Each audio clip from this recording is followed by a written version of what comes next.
Hello, my friends. Luiz Lima here, directly and live from Orlando, Florida. It's Wednesday. It's 7 p.m. Eastern Time. It's time for Spiritism, a closer look, our weekly program right here on Kardec Radio. As always, I'd like to give you this information for comments and suggestions, to ask for subjects and topics to discuss. Please refer to the contact information you have on the bottom of your screen.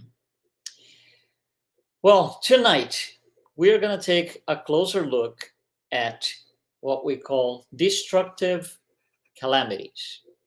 Destructive calamities. We don't like those, of course. From time to time, they show up on the news, and sometimes it's even disturbing. It affects us, all of us, in a way or another. So we are going to take a closer look at the subject tonight. This is actually, let me show you here. This is part of the Spirits book. Okay, on part 3 of the Spirits book, which is the moral laws, there's a chapter 6, the law of destruction. Within this chapter, the law of destruction, there's a sub-item called destructive calamities, and Allan Kardec publishes, I think, 5 questions about the subject. We're not going to read the questions and answers. We're going to talk about more in a broader way. So let me start by saying this. We know that we're going to go slightly different than what you can probably expect. So let me get started this way. We know we are spirit and physical body. Okay, we are a combination of both. So we have a spirit life and we have a physical material life. We are intelligent principle and also physical matter. When you talk about destruction, any kind of destruction refers to anything or something material, not spiritual. You cannot associate the word destruction, destructive, or anything in those lines with the spirit, because the spirit is the intelligent principle and it is indestructible, immortal, never dies. However, material things, yes, they are subject to destruction as we understand. So destruction, when you look into the subject from the Spiritist point of view, considering the law of destruction, it is necessary everywhere where material life is placed above spirit life. Every time or everywhere we have material life being more important or get more attention than spirit life or spiritual life, we need destruction. One of these places is planet Earth. So from time to time, we need this disruption.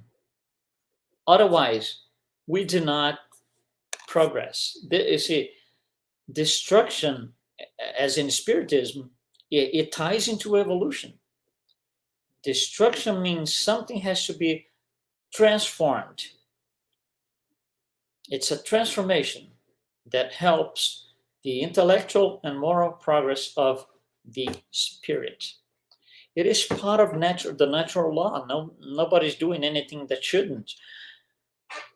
Now, there are 2 things that we can consider when we hear the word destruction. There are 2 things to consider. First, what we call the necessary destruction. Yes, that's part of the natural law. That's the transformation style. Number 2, abusive destruction. That's a whole different ball game. That happens because of selfishness, pride, and spirit life is not in line with what it should. We're going to touch a little bit on this towards the end. But the Spirits book addresses necessary destruction, because there, for us spirits, it's hard to, see destruction, tsunamis and wars and stuff. It's hard, it's difficult. So how do we see that? So coming back to the very core, the definition, okay? By definition, destruction has to do with evolution. It ties into evolution.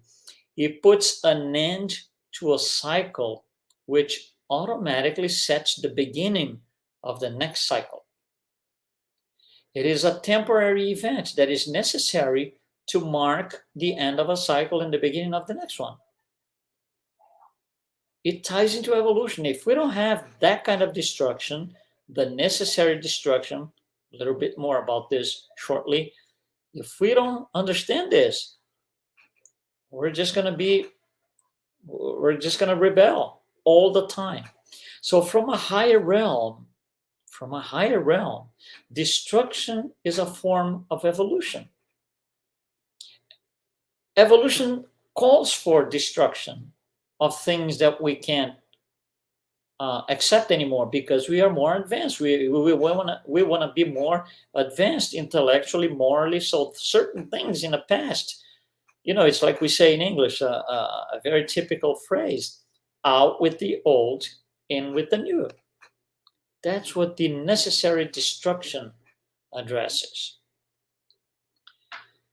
So let's bring the idea to planet Earth. That's where we are. We know that the main purpose of life in general, not even on Earth, life in general, the main purpose of life is to achieve perfection. Jesus told us how to achieve perfection. It is achieved through the practice of love and charity.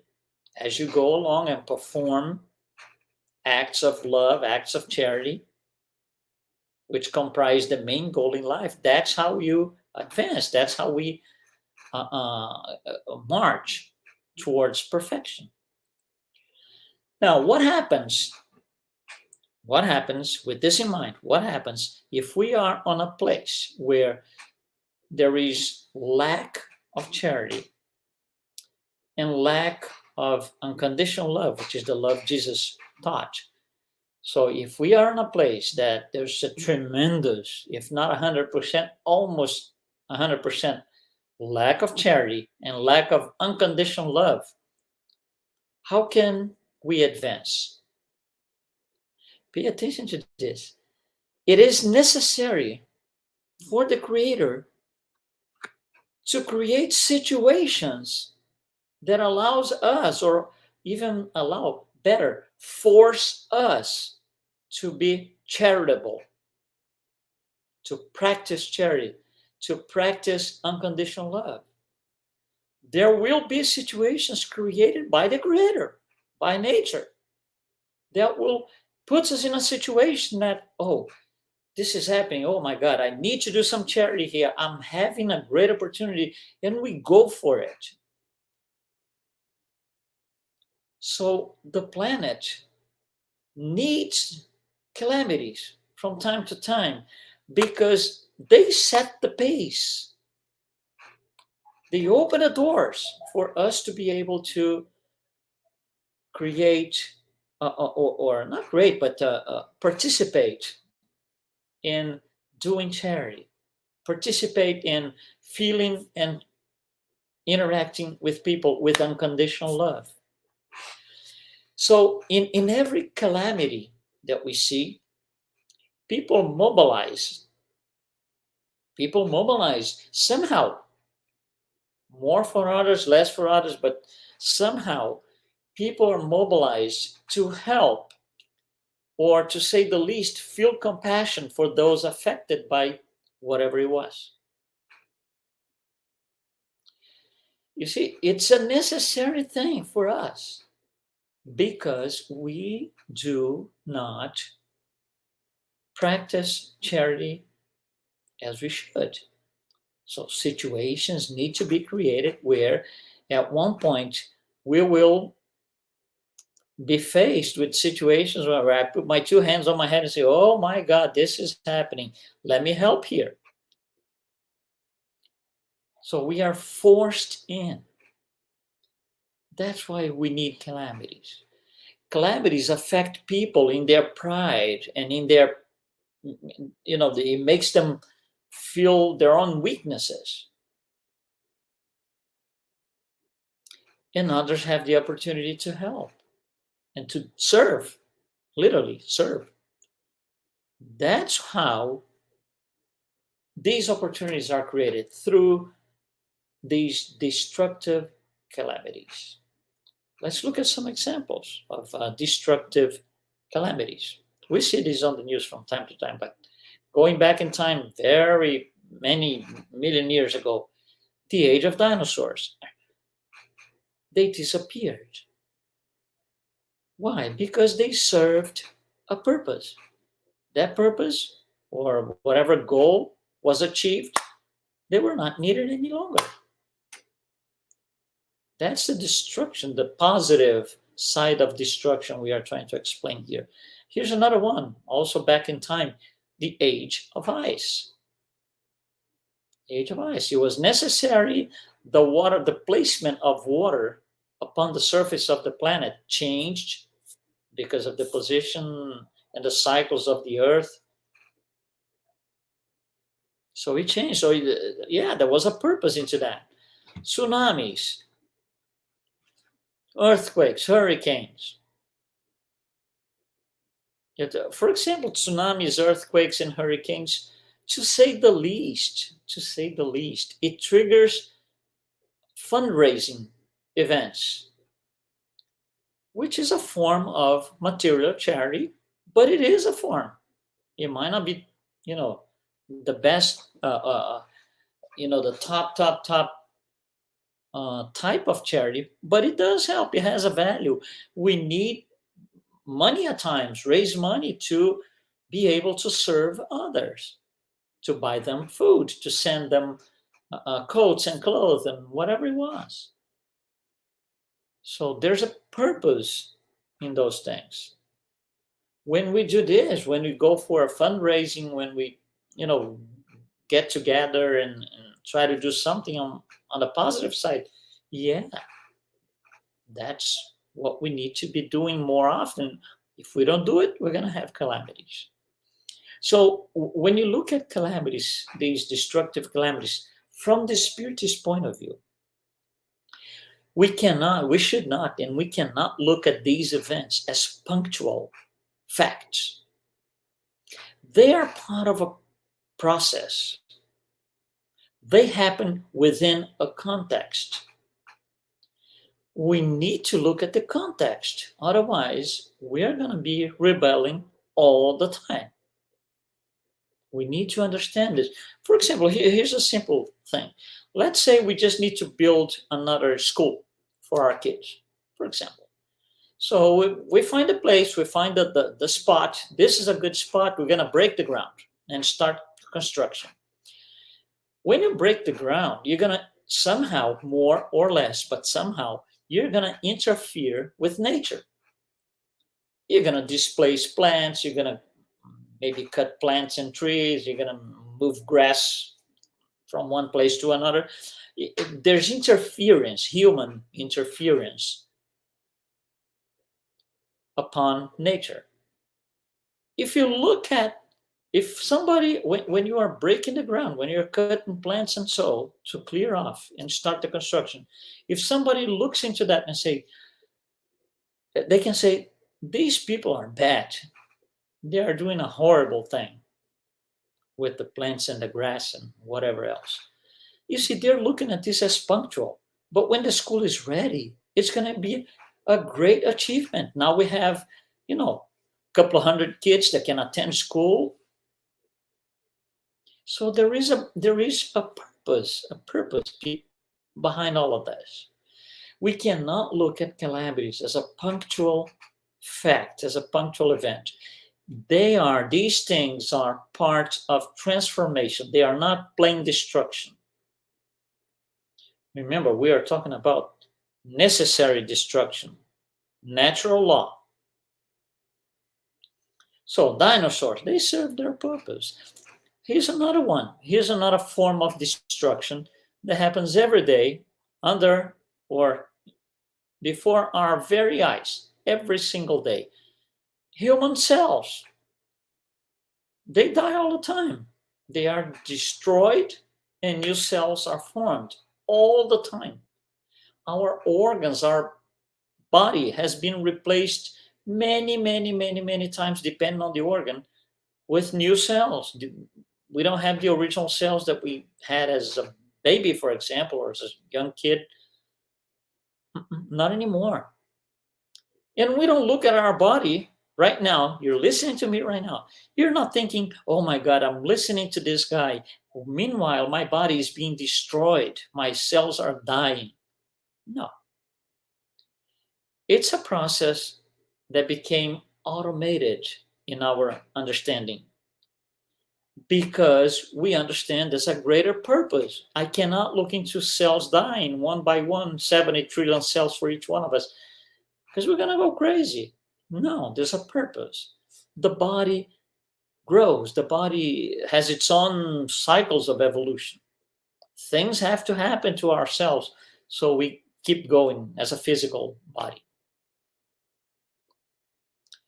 Okay, the other thing is abusive destruction. That's a whole different ball game. There is no nobility in its intent. These are destruction. Refers to destruction caused by us, by humans, with the sole purpose of personal interest, personal reason, nothing else. There is no greater purpose into this. I just need to, for example, wars. I just need to declare war and destroy those guys because I want this and that and that. And that's it. Nothing good comes out of it. There is no noble purpose. 9/11, abusive destruction. And there's one that we had one of our programs about maybe 3 or 4 weeks ago, and we are going to come back to the subject because I promised, and we will. Cancel culture. It's a form of destruction with no other purpose than I am better than you are. Period. We're not going to stick to cancel culture today, but it's a form of abusive destruction. The Spirit's book addresses the law of destruction, not abusive. I'm just bringing them up so you can see the difference. You can see what I'm saying. Again, we cannot look at calamities as manifested cruelty. This is a human perspective. So when we look at over the news, for example, on a hurricane, we cannot say God is punishing those people. There is no punishment. There is no cruelty as in manifested cruelty. Look from a higher perspective. This is not cruelty. This is transformation.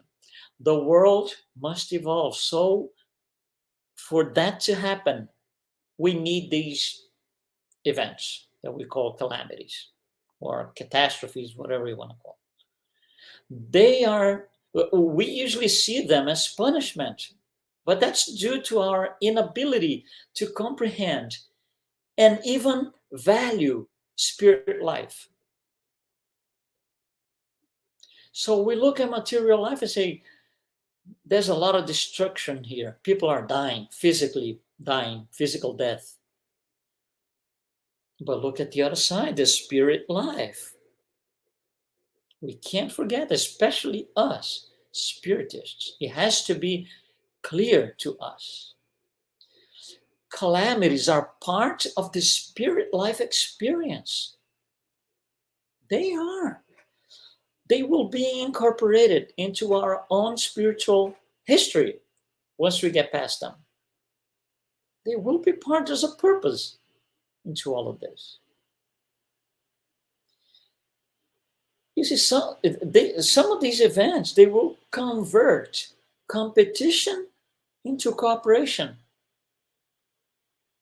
So two societies, two groups, two countries, if they're competing and some calamity takes place, some disaster takes place, they will stop that and cooperate with each other, trying to, get out of the situation, get the best out of it. So you see, these I see these destructive calamities are as milestones. They are milestones. They define points of elevation of the soul. Every time we put our two hands on our heads and say, oh my God, this is a difficult situation, complicated, whatever these people on the other side of the planet are going through. Let me help a little bit. I can't physically be present, but there are ways to help. We can send a little bit of money. We can send non-perishable, items. That's help too. That does help. So in question 737 of the Spirits book, Allan Kardec asks the spirits, for what purpose does God inflict humankind with destructive calamities? Very good question. What's the purpose of all of this? And the answer is short and straightforward. To impel them spirits, right? Us, to impel them to progress more quickly. How do we progress more quickly? How do we progress? Love and charity. How do we progress more quickly? Instead of waiting 4 incarnations, 4 lifetimes to do a charity, I'm going to be forced to do one now. That's what the answer is. In the Spirit's word, I'm reading. I'm not saying I'm reading, so I'm bringing to you exact, to impel them to progress more quickly. I don't think it can be any more clear than that. So there is no idea of punishment behind it. There is no point in setting up like a revolt or rebellion against all of these things. Of course, we're going to be saddened by these events, situations like this, but praying always helps. Praying always helps. Attacking God or canceling God, that doesn't do anything. That is destructive towards ourselves if we do this. If we see those things as punishment, if we rebel and revolt, we are destroying ourselves. So instead of offsetting the destruction, we're making it worse. And I'll tell you what, all of this that I'm saying is very, very clear in Spiritism. Right here, Spirit's book. That's where it all starts, the Spiritist philosophy. I just remember we had this past week, one of the great celebrities in the world. I don't know if you follow soccer games, but Brazilian soccer player Pelé, he died at 82 this past week. And of course, a lot of biographies and different stories come up. It's very common when a celebrity passes away. So one of the stories that was really interesting is the club he was playing for in 1967 was invited to do a tour, play several games, a tour throughout Africa, several countries in Africa. One of these countries was Nigeria. So usually, because you're going to another continent in another country, so this is prepared and planned in advance, a year and a half, 2 years prior to the actual date. So they planned everything. The club, the team he was playing for, had all the dates set up, all the schedule ready.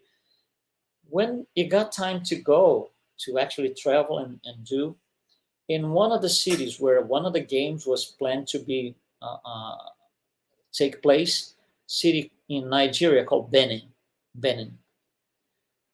Uh, they were going through a tremendous, horrible civil war, lots of death, uh, uh, killing children and women, horrible, absolutely horrible. So the club, the team said, well, if you think about it, it makes no sense for us to go because the whole purpose of all of that is to show the game, how beautiful we can play, how nice and how fun it is, open our hearts to the sports, uh, so they said, let's just cancel this. So the government said, no, we're not going to cancel. They got together with their enemies at the time. I'm just going to call them enemies. The political situation doesn't really matter. So the government said, listen, Pele and his club is coming here. Supposedly they're going to be here in 48 hours. If we do not stop what we're doing here, all this war, all this civil war, this killing and all of those, they're not going to come in. And we are going to lose the opportunity to see the greatest of all play ever. Maybe the one time only he's going to make it to our country, to our city. So everybody like, wow, that's an interesting point of view. So they got together and they signed a peace treaty, temporary peace treaty. So the players could come into the city, play the game, and everybody from both ends of the civil war, friends and foes, could be sitting side by side at the stadium to watch the game.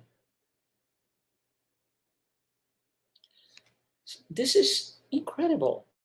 So you see, in the middle of a lot of destruction, we find a purpose.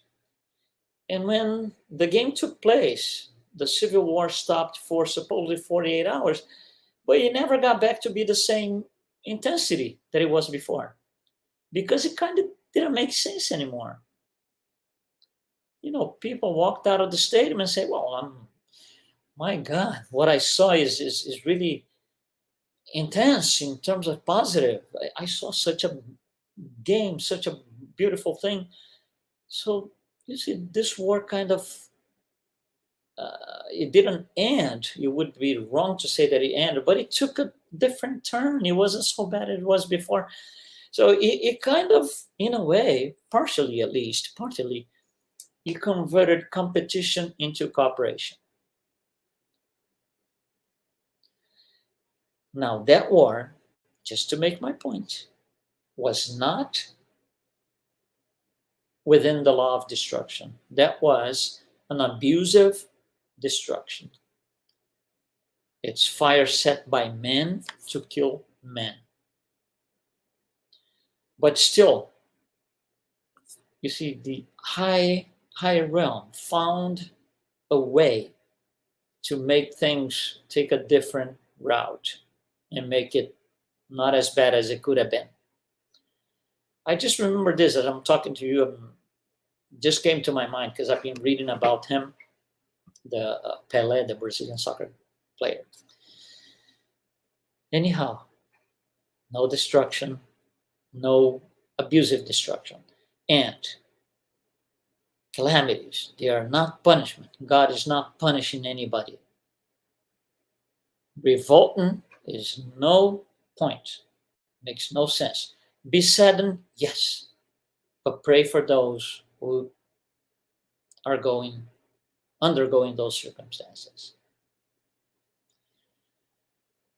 So thank you very much for watching and being with us tonight. Destructive Calamities, Spirit's book, once again, part 3, The Moral Laws, chapter 6, The Law of Destruction. Thanks so much. We are going to be here next week for another Spiritism, a closer look. Be well, and I see you next time.